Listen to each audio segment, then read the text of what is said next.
Hello and welcome to another episode of Putting Axles Under Trucks. And in no change to the scheduled programming, we're going to be putting an axle under a truck. More specifically, this 2006 DAF rear axle underneath this 1985 Ford Cargo. So that should be fun. No, not fun. What's the other thing? Actually, neither of us are looking forward to this because it involves a lot of heavy work up under the floor where it's dark and dirty and horrible. Yeah, actually, I've had an idea about that. Ooh, ace. Turns out Nick's fantastic idea was for me to remove the floor. All of it. That's a lot of 3/4 marine ply that hasn't been touched in 35 years. I removed the raised section of floor previously, so that only leaves about 144 square feet of it.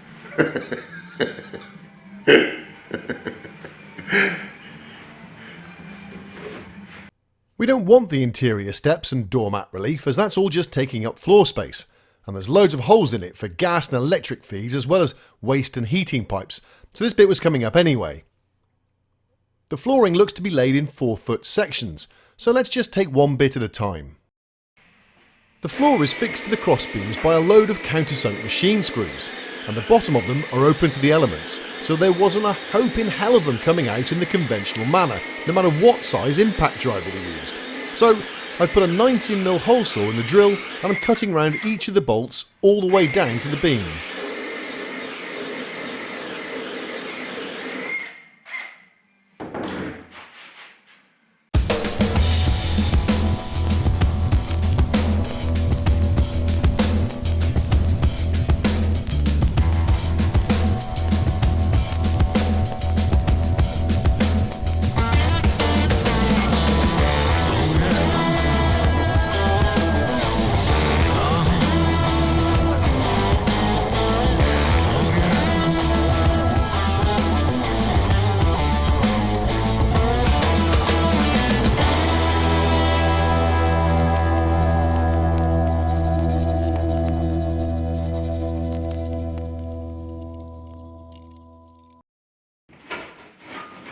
That learned poet Oscar Wilde once said, "When you assume, you make an ass out of you and me."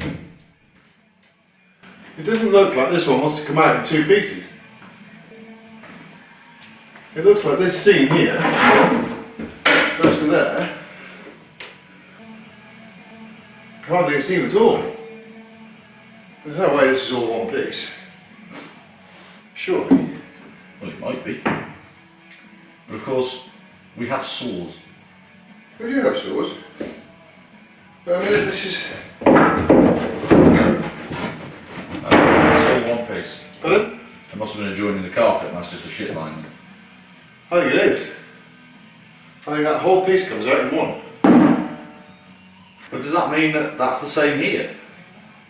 To there?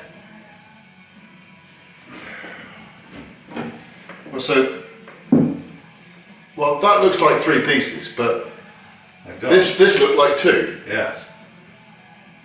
There's no way this is one piece. Folks, it was at this point the boys realized that the entire floor was one piece of wood. With our understanding enhanced, it was time to break out the jigsaw to see if I could split this floor into more manageable sections.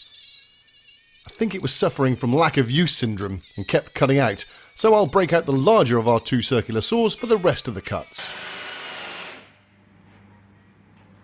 Here's a better look at cutting round the screws with the hole saw. The 18-volt battery drill worked hard doing these, but I swapped later on to a 240-volt corded drill for some extra waft and speed.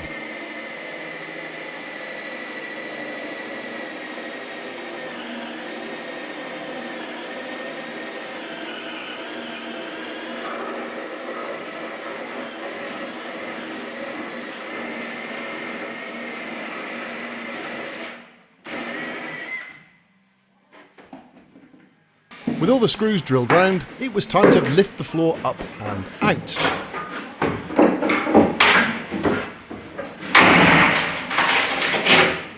Well, that went well. Turns out there were quite a few screws I'd missed, but with those out of the way, I could now lift the first section of floor out.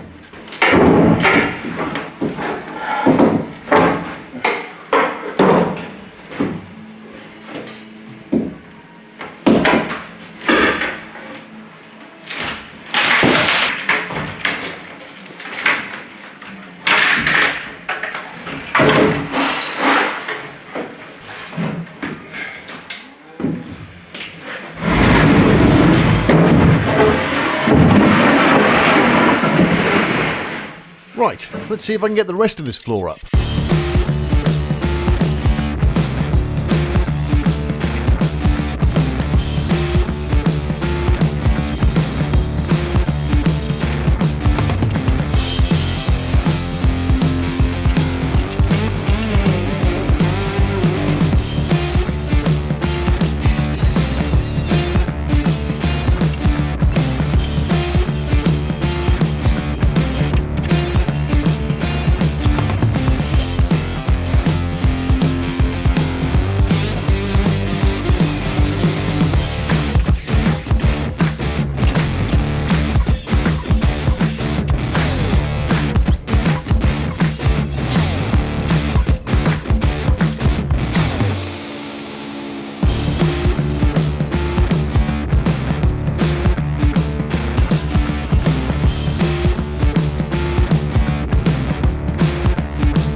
Bell end.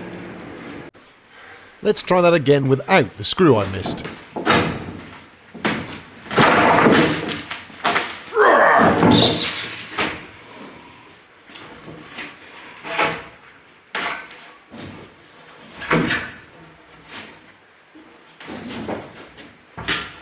I mean, if I could be any help at all, I still wouldn't. I know that, so that's why I haven't asked for it.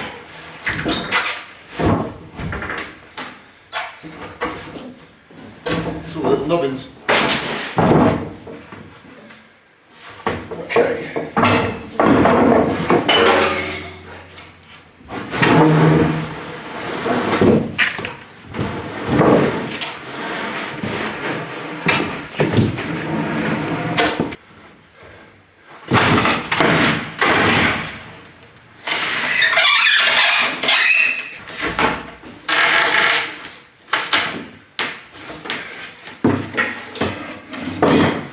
Step. There we go.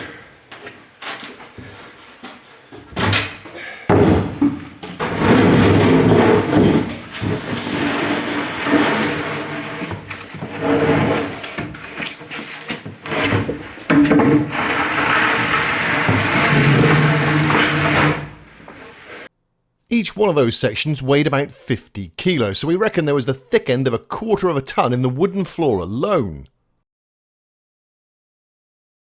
As we're changing all the running gear for the much more modern DAF stuff, all of these crusty old components down the length of the chassis can be removed. And then we can have a go at the rear axle.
The prop shaft is the last of the components running down the spine of the truck that needs to come out before we can tackle the axle. Unfortunately, there's a few other fittings that need to be removed before then, starting with this box, which is right in the way of the spring hangers. It's also downright dangerous.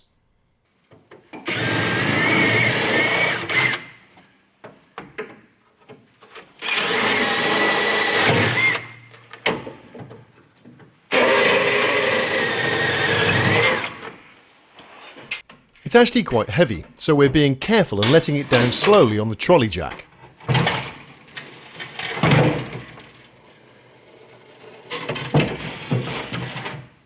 Let's get rid of the mud flaps and the heavily corroded aluminium wheel covers.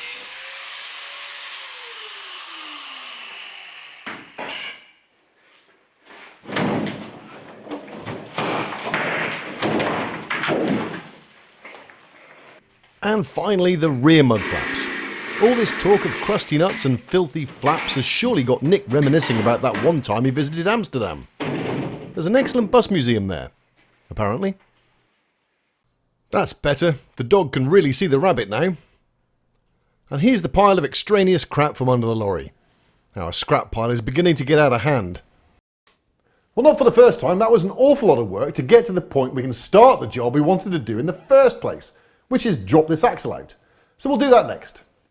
After a cup of tea, of course. The beams are awkward, but with no floor in the way, the unfettered axis allows us to get to the damper bolts easily, and they come undone with the larger of our 1/2-inch drive impact guns.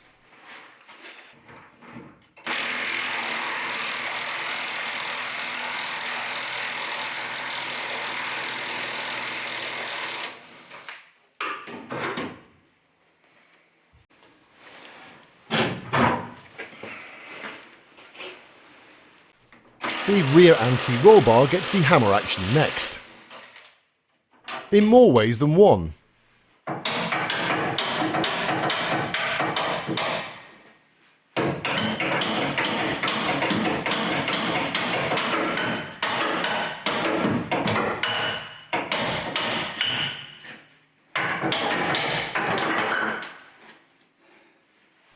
We knew that the 1/2-inch drive tools weren't going to cut it for the wheel nuts, so we've broken out the seldom seen 3/4-inch drive stuff for this job. We also knew that the 3-foot bar wasn't big enough, so an augmentation was needed.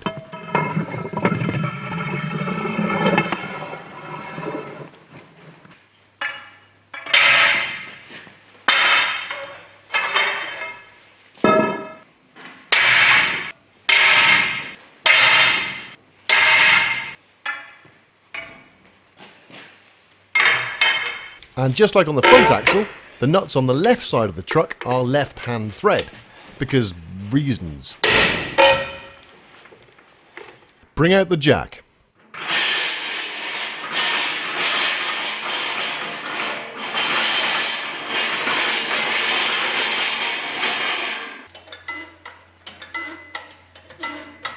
Space constraints under the lorry mean we can't get a full swing on the handle, which is why it's taking a fortnight to raise the truck 8 inches.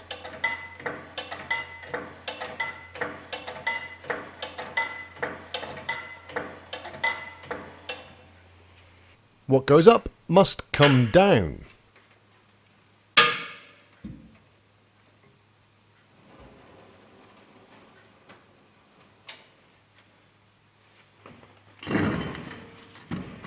Plenty of life left on those tyres yet. Seems a shame to be chucking them away, although Nick will probably want to hang on to them just in case they're useful for something. I better just burn them just to be safe.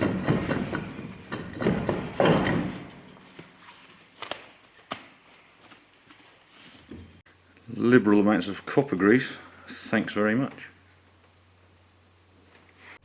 With the wheels off, you can better see the colossal 9-leaf spring setup. Slipper spring at the back, so no actual attachment, just means we've got to try and get that corroded pin out so it'll drop out. It wasn't going to move even with our biggest BFH, but luckily I know a maniac with an angle grinder fetish.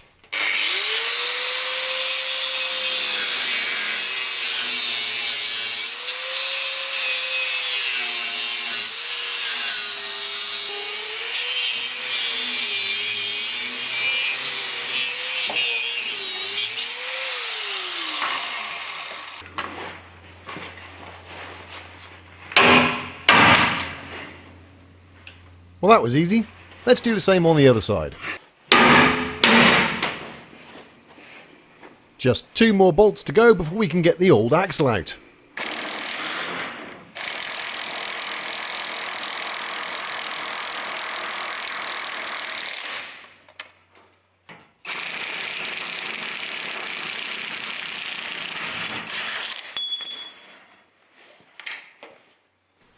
We're going to have to do it in stages until we can get it on the dollies to drag it out, but let's lower this thing down.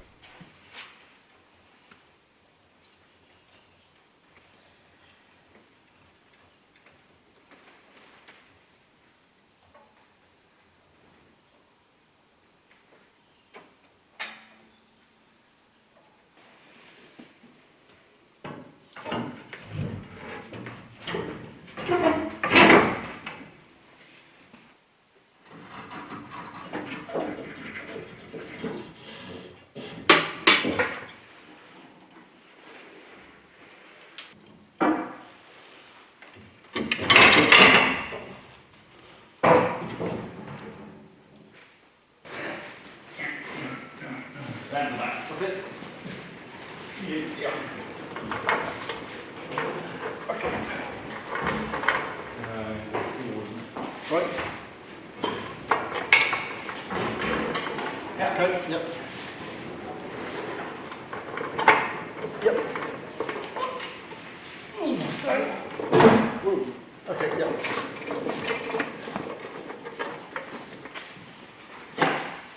Hang on. More of it, your side. That's it. Sweet.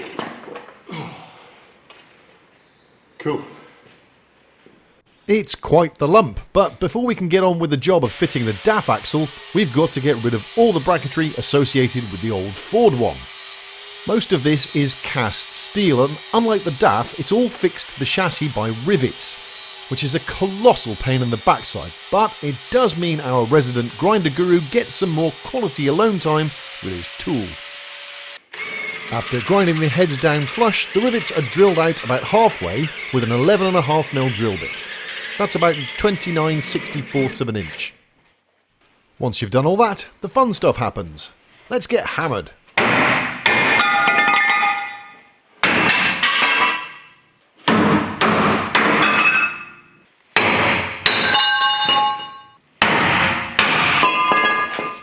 All that does leave you with half a rivet in the chassis, but it's nothing an air hammer can't fix.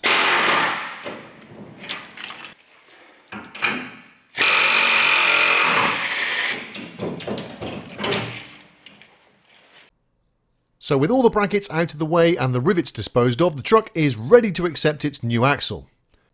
Now, I'm sure that you're just as curious as we were about the relative weights of the two axles. Well, let's find out what that difference is.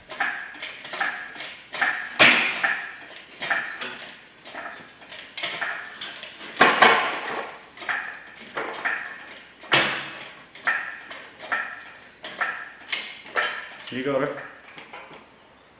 So that's 447 kilos, or 985 lbs. But how does that compare to the DAF axle? What do you reckon?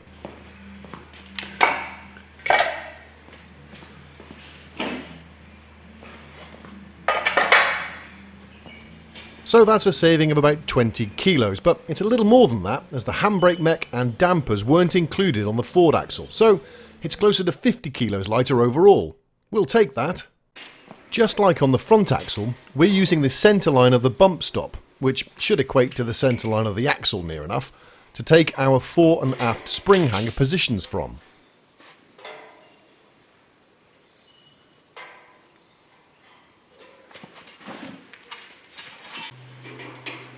We're at 1670, so 1570.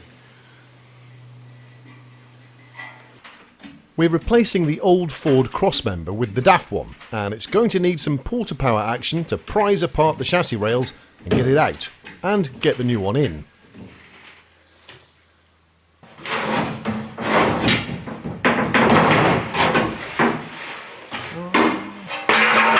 Alright. Good stuff.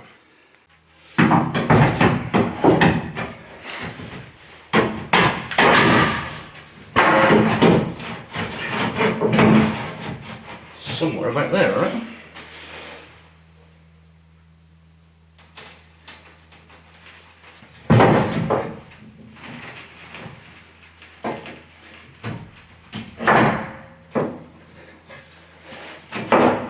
Sweet. The forwardmost spring hanger looks like this, and that's what we'll be mounting first.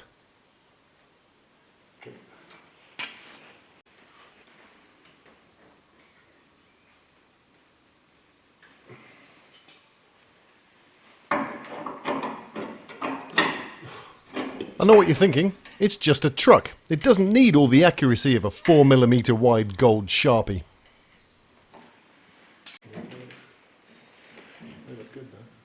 That rivet got to go. Yeah. Yeah. Afraid so. 3/4 of it is in the way.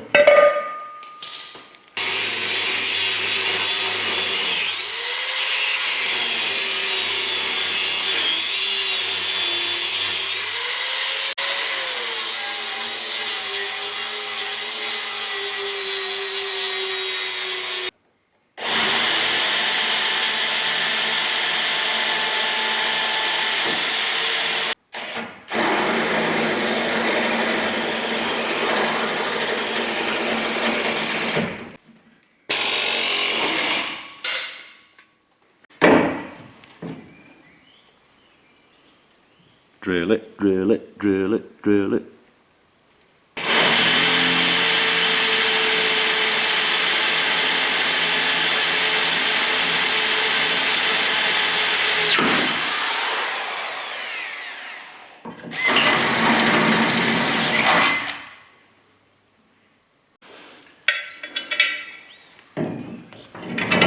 If you're thinking that one of the new holes is a bit close to one of the old holes, then we agree. We'll weld the old one up when we come to give the chassis a tidy up and a lick of paint.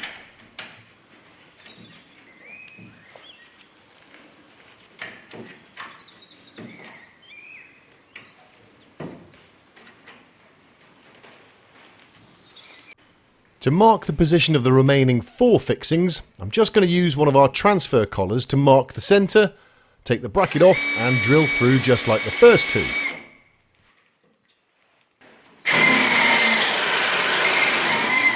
Are you going to be much longer, or should I start calling you Samantha? You can do it.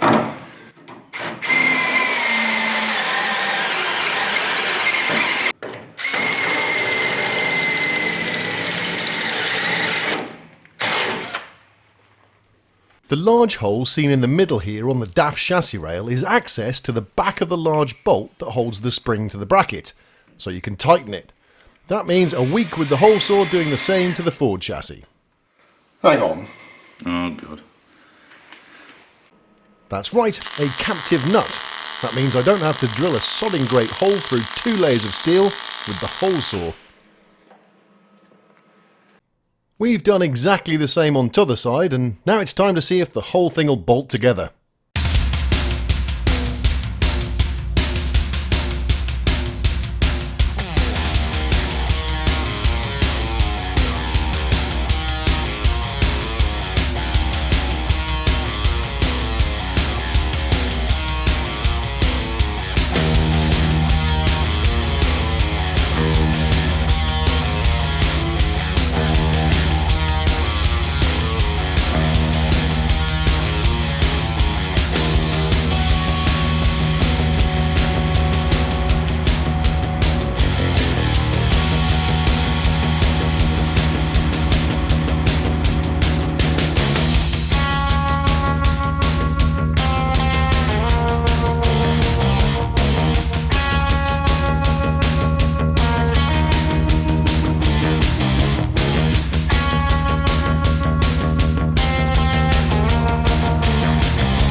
Well, that went remarkably well.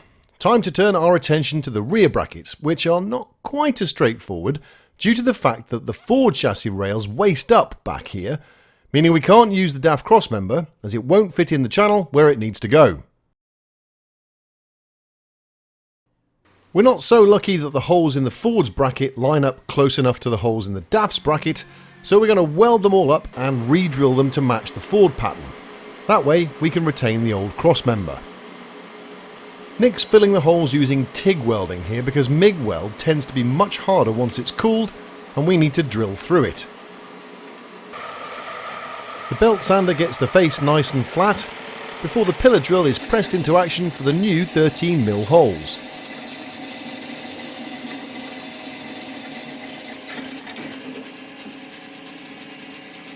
We've measured the positions and drilled through the chassis where they need to go, and now they're bolted up. Hope you're wearing ear defenders. Pardon?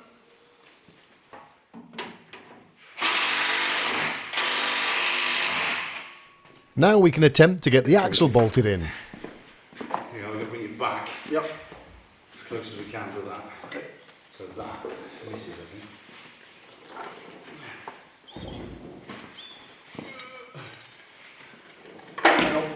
Shockers.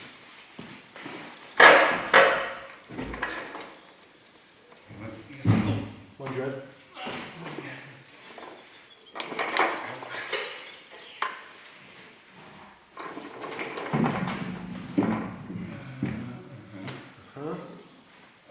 Yeah, down you.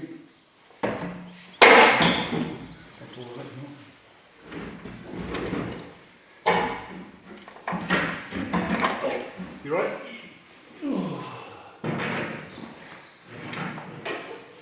Okay.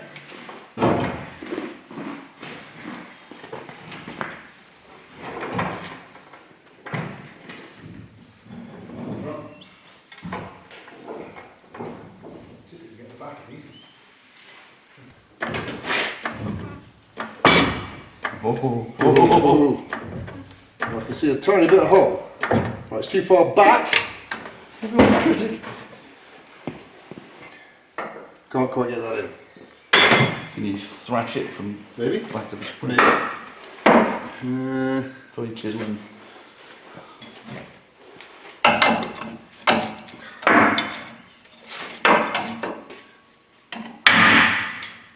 Nothing's awkward at all.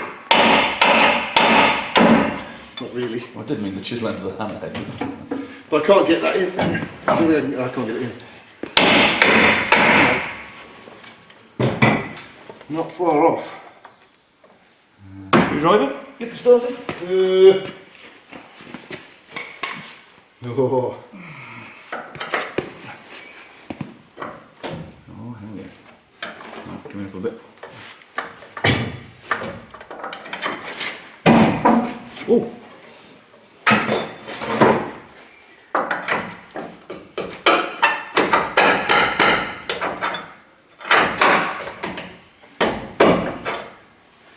Now that's not far off. It's not quite there.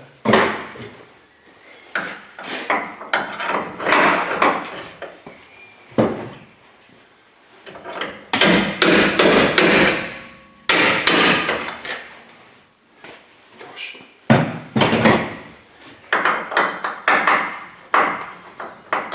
Where do you want to be? Just wants to go that way and back half a mil.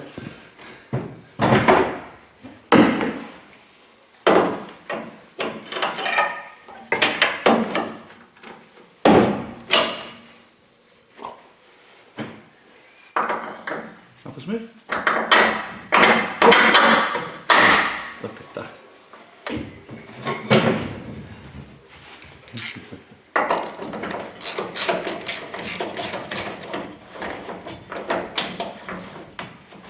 Is that in? That's in there. That's it. Alright. What? To the side. To the side. He's going to go back, is it? Well, yeah, the whole back.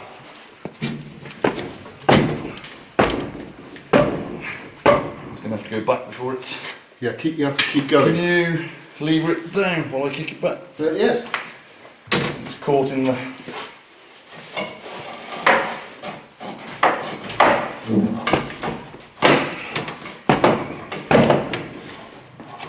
Okay, that's much more square. That's much more square than that. Not enough.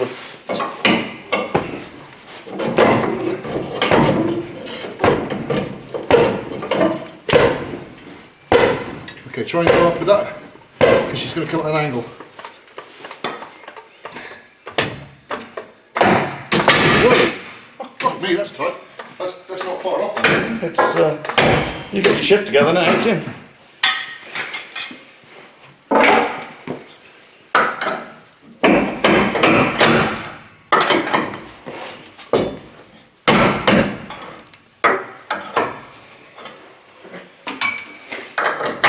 Give over. Not quite square, nothing a tappy tap.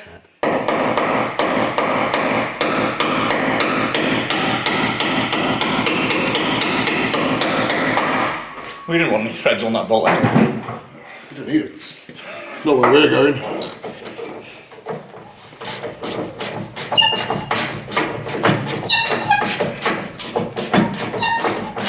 Oh, fuck yeah!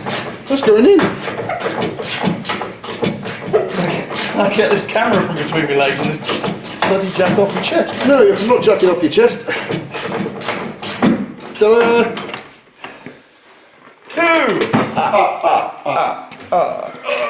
You're too quick with the R's. Oh, sorry.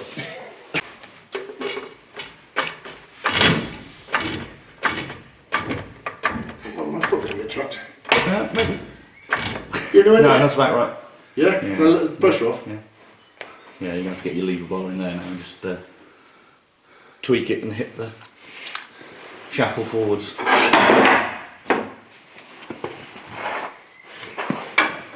You got it? Simultaneously. Ooh.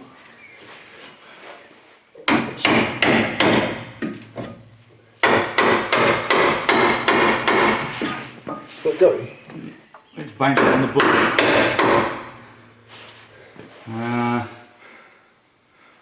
Right, okay.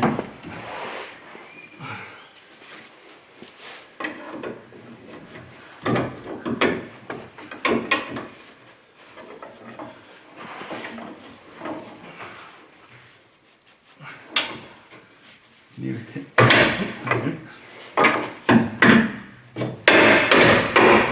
Have to stop the bounce. If we slacken this off, or is it already slack? Yeah, perhaps not.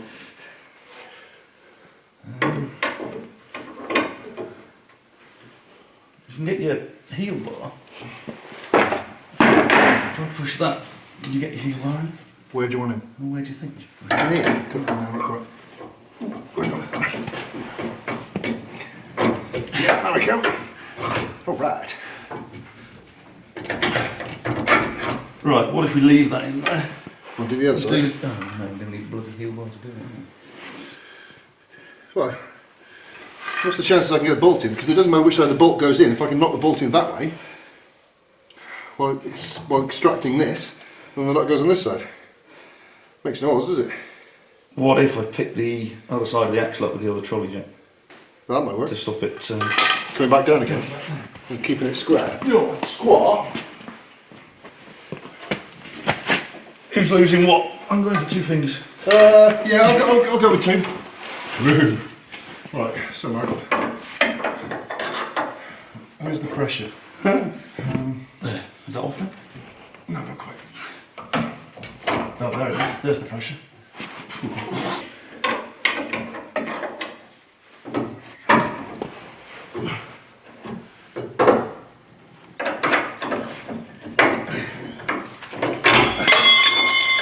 Hit it. Got it. GWF.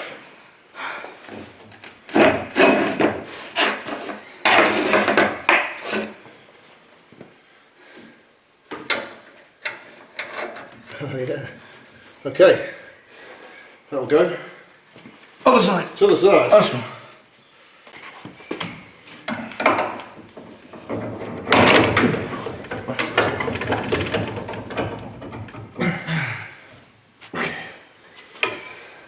Is that through? It's through just about. Yeah, that's good. You ready?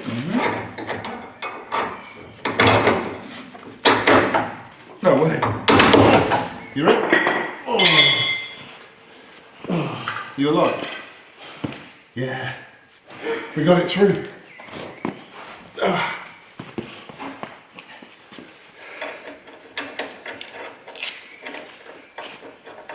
Oh yeah.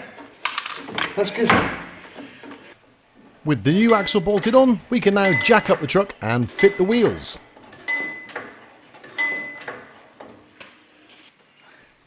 So what have we gained by swapping all the running gear over? Well, we've lost more than 1/4 of a tonne in weight. We've gained a 5th gear, a locking diff, full air disc brakes with ABS, a better final drive ratio for cruising, a heap of horsepower and torque, a turbo, better fuel economy, and probably most important of all, easy access to spares. Why didn't we just throw the box on the back of the DAF? Well, mainly because the DAF was half the length of the Ford, so that wouldn't have worked at all. But also, we like the cargo.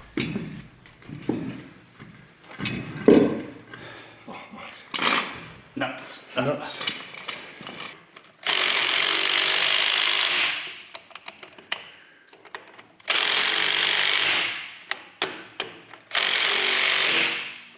The nuts on the left side of the truck are no longer left-hand thread because someone realised there was just no point.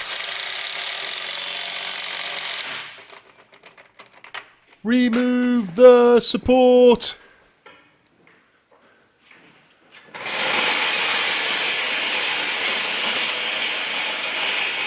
Cool. Well, that's the conclusion of putting axles under trucks for now. But apparently, this one's riding way too high. It's not that it's riding way too high, it's that it's not adjustable.